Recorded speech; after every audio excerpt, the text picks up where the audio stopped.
guys, and welcome back to my Beginner Basics series. Today's video is going to talk all about removal methods.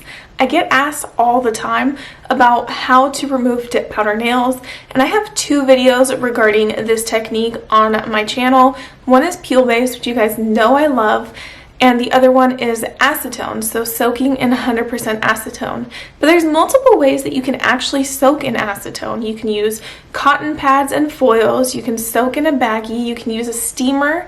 So I'm going to go through all of those methods because peel base is not the only way.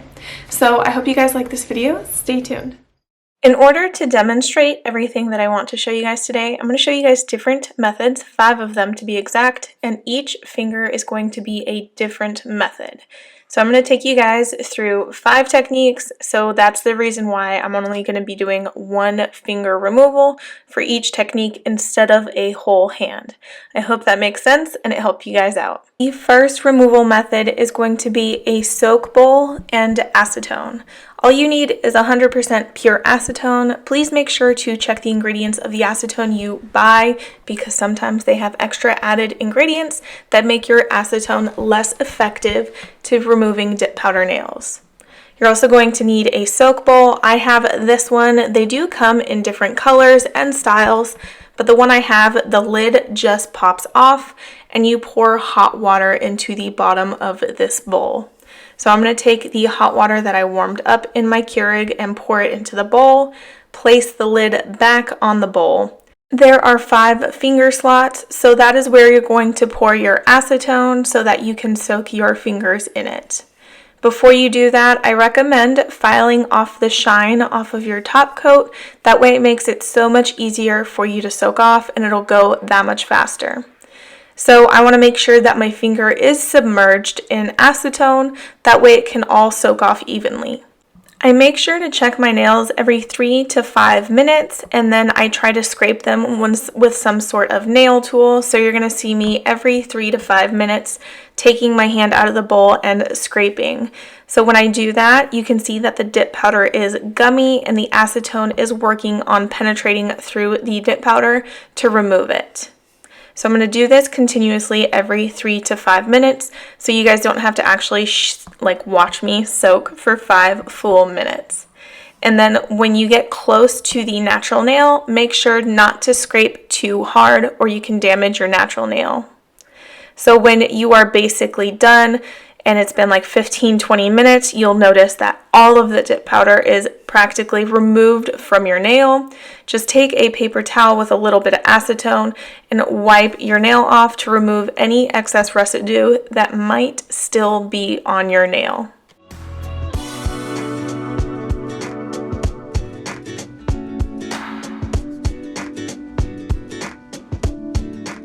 Another popular method is doing the baggie method, soaking off with a Ziploc bag.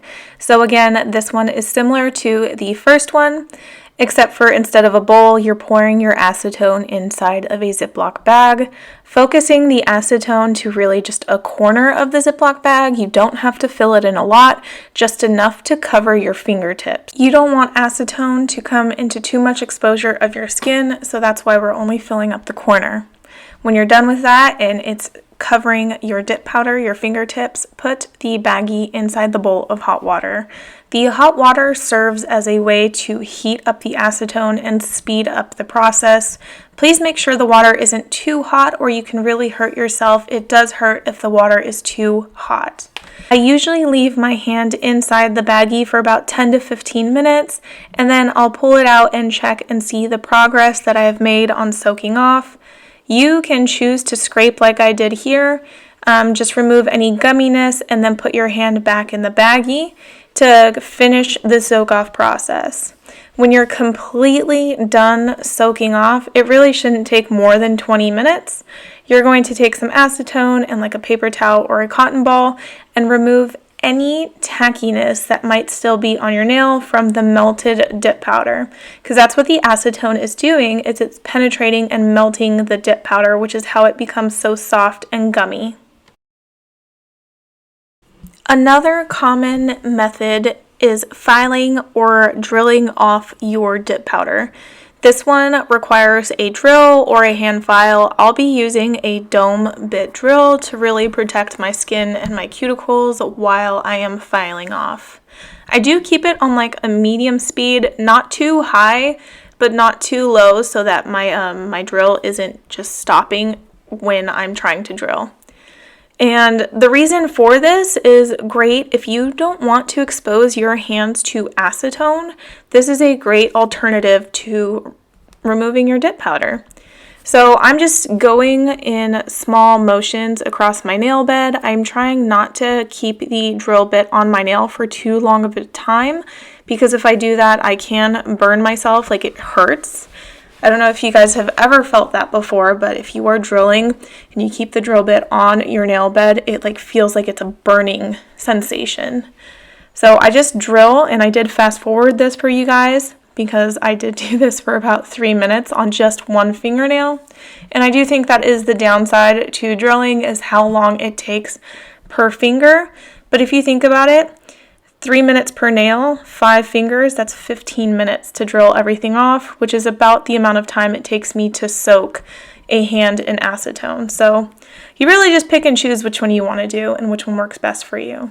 If there's any excess residue like I have here, I don't want to get too close to my natural nail with my nail drill. I'm just using a hand file to remove any remainder dip powder that might be on there. If you've ever been in a salon, you most likely have had your nails soaked off this way using tin foil and cotton balls and acetone. This one is really easy to do. Just make sure you use 100% pure acetone, and I recommend filing off the shine off of your dip powder. It really does help speed up the process on all soak off methods that you're doing. And then all you have to do is get some tin foil from like your kitchen.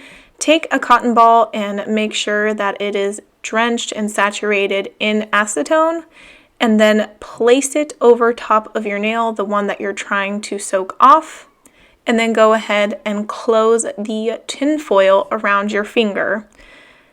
Just be careful when you're doing this, because if your cotton ball is a little too soaked and drenched, your acetone can kind of squeeze out of the sides. So I recommend protecting the surface beneath you or having your hand in a bowl so that the acetone can drip into the bowl instead of on your work surface. Every few minutes, like 5 minutes, I take my finger out of the tinfoil and I check everything and try to scrape off any gummy residue of the dip powder that may have softened and melted in the cotton ball and tinfoil. Then I go ahead and put my finger back in the tinfoil and soak for an additional 5 minutes, and then repeat the process every 5 minutes until I feel like I've gotten most of the dip powder or all of the dip powder off. I will note that I think the tinfoil method does take longer than the soaking method where you're using hot water. The hot water does help speed things along a lot faster than here in the tinfoil, where we are not soaking our hands in hot water. The final method that I'm going to be talking about here today is popping off with peel base.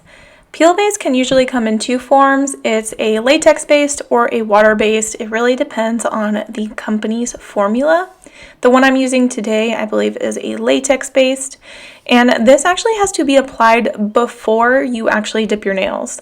So I apply 1 to 2 layers onto my nails and let it completely dry before I go into my dip powder process.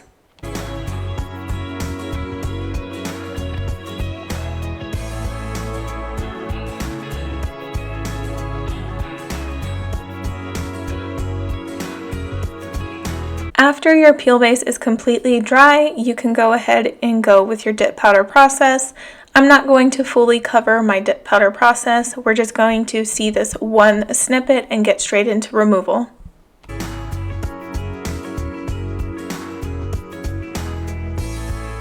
When you're ready to remove your nail and pop it off, take a hand file and file the free edge, the sidewalls, and the cuticle area to break the seal.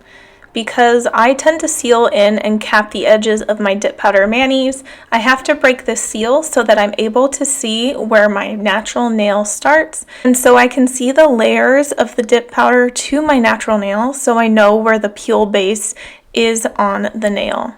I recommend using a couple drops of cuticle oil to help with this process. It helps lift it so much easier. Then take a sharp tool like this cuticle tool and then pry it between the natural nail and the dip powder, being careful. I recommend going slow when you're doing this process because if you go too quickly and you force it, you can hurt your nail.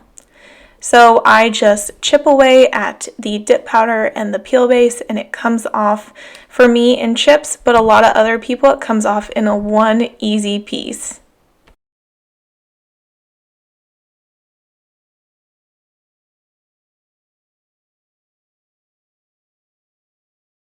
I do want to state a disclaimer. I do use builder gel on all my nails, so my peel base was actually on top of my builder gel, not my natural nail. If you want a video on peel base over builder gel and dip powder, watch this video here in the cards. But I really do hope that this video was helpful to show you 5 different methods of removing your dip powder from your nails. And while this video doesn't cover every single method, it covered the 5 most common ones that I know of and that I've done before. Alright, welcome back. Thank you guys so much for watching that video. I hope it was helpful. So if you found this video helpful, please give it a thumbs up and subscribe for more content. Bye!